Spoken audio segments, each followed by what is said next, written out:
सिंहं कन्धाधी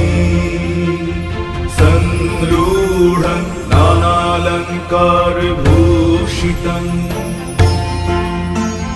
चतुर्भुजं महादेवीं नाद यज्ञोपवीतिनीम् शङ्खश्राङ्ग समायुक्त वामपाणिद्वयान्वितम् चक्रं च पञ्चबाणांश्च धारयन्तीं च दक्षिणे रक्तवस्त्रपरिधानं बालर्कसदृशीतनुम् नरदादै मुनिगणैः सेवितं भवसुन्दरीं